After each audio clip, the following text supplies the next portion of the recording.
Part 1. René Magritte's world began with a veil, a literal and metaphorical shroud that would haunt him his entire life.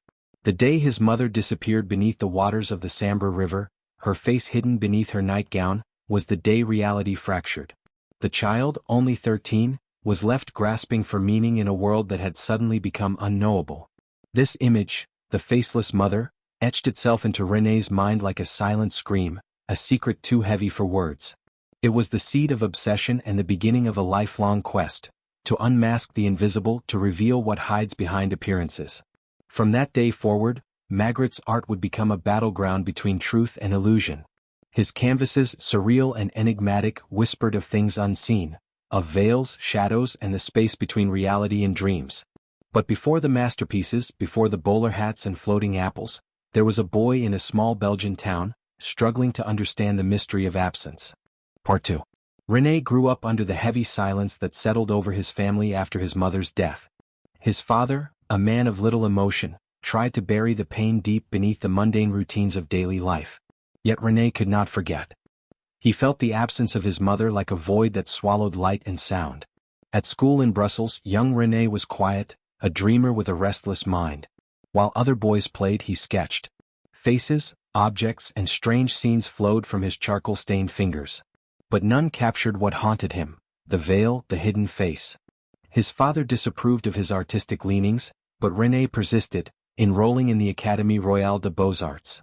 Here, the rigid academic traditions clashed violently with his restless imagination. The teachers prized realism, proportion, and clarity, things René saw as cages. He rebelled by painting the impossible, trees growing upside down, skies leaking into rooms, and shadows that moved on their own. His early works were whispers of his inner conflict, a longing for freedom and an obsession with mystery. One day he met Georgette, a young woman with a quiet strength and an enigmatic smile. She became his muse, grounding him in a chaotic world. Their love was a fragile thread woven between reality and illusion, a partnership that would endure life's storms. Part 3. Paris called like a siren song in 1927, pulling René and Georgette away from the grey streets of Brussels into the pulsating heart of the avant-garde. The city was alive with revolution, artistic, political, spiritual. Here, surrealism was not just a style but a rebellion against reason itself. René joined the ranks of the surrealists, André Breton, Paul Éluard, Louis Aragon. But unlike the wild dreamscapes of Dali or the explosive abstractions of Moreau, Magritte's visions were quieter, sharper. His paintings were riddles wrapped in ordinary objects, scenes where logic bent and reality fractured. In a small studio cluttered with empty paint tubes and scattered sketches, he worked obsessively. The world was a stage and Magritte was determined to show its hidden machinery. A pipe labeled "This is not a pipe" challenged viewers to question their perception. A man's face replaced by a glowing apple teased the line between identity and illusion. His art was a knife slicing through the veil of appearances. Every brushstroke was a challenge. How much do we really see? What do we choose to ignore? Behind every seemingly simple image lay a labyrinth of meaning. Despite the growing fascination with his work, René struggled to gain recognition. Critics were puzzled, the public was hesitant. But those who looked closer sensed a disturbing truth. Magritte's paintings held a mirror not just to the world but to the mind itself. His studio became a sanctuary, a battleground, a cryptic diary written in oil and canvas. Here, between shadows and light, René waged a silent war against certainty. Part 4. The studio was dimly lit, the scent of oil paint thick in the air. René's hands moved with relentless precision, painting a window that did not look outside but into another painting. Layers upon layers of reality folding into themselves. He called it the human condition, a piece that would come to define his career and embody his lifelong obsession with perception. But beneath the calm surface of his art, a tempest brewed. Though the city bustled with life, René often felt alone, trapped inside a mind that both created and destroyed. The trauma of his mother's death haunted him still, its echo hidden in every veiled face, every obscured identity. Love with Georgette was his anchor. Yet even she could not fully penetrate the enigmatic walls he built. The surrealist saw dreams as gateways, Magritte saw them as traps.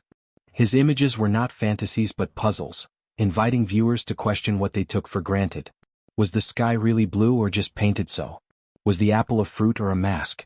Every question twisted into another until certainty dissolved. Despite the growing recognition of his unique voice, René remained a solitary figure, bowler hat pulled low, a man half hidden in shadow.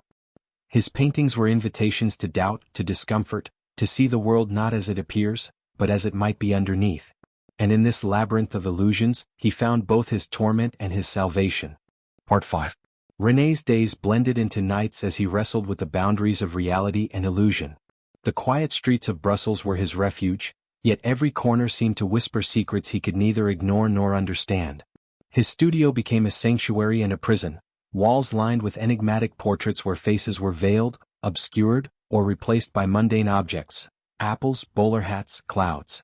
One evening, as rain tapped softly on the window panes, Magritte sat before a fresh canvas. The glow of a solitary lamp cast long shadows, merging with the shadows in his mind. Memories surfaced unbidden, the haunting image of his mother's shrouded face, her silence echoing louder than any words ever could. But tonight something was different. His brush moved not from doubt but from a fierce resolve. He painted a figure, faceless yet familiar, caught between worlds, neither here nor there, a man in a bowler hat who could be anyone or no one at all. The painting was the Son of Man, a paradox made flesh, an icon of mystery and identity. This work, more than any before, was a mirror held up to the viewer's soul. It challenged perception and invited endless questions. What do we see? What do we hide? What truths lie behind the masks we wear? As Magritte painted, the boundary between himself and his art blurred. In that moment, the man and the mystery became one. But the shadow beneath the surface deepened. Love strained under the weight of secrets. Fame grew, but so did isolation. The quiet man with the bowler hat was becoming a legend, but at what cost? The curtain was drawn back, revealing not answers but more questions, and the haunting certainty that some veils can never be lifted. Part 6. The years wore on like fog rolling over the cobblestones of Brussels, slow, relentless, and enveloping. René's life was no longer merely lived, it was enacted on a stage of shadows and enigmas. His fame, once confined to the whispered circles of avant-garde Parisian salons, began to seep into the wider world, a strange beacon for those drawn to the mysterious and the surreal. But with recognition came a heavier burden. The man who had once found refuge behind his paintings now found himself trapped by their weight. The public demanded answers, explanations, stories, yet René's art was a language of silence and paradox, of questions rather than certainties. To explain was to unravel the spell. Behind the bowler hat and the carefully composed images, Magritte was a man struggling to hold together the fragments of a shattered past. His marriage to Georgette, steadfast and tender, was both a source of comfort and a silent witness to the storms within him. They shared a quiet understanding, but some darkness could not be spoken aloud.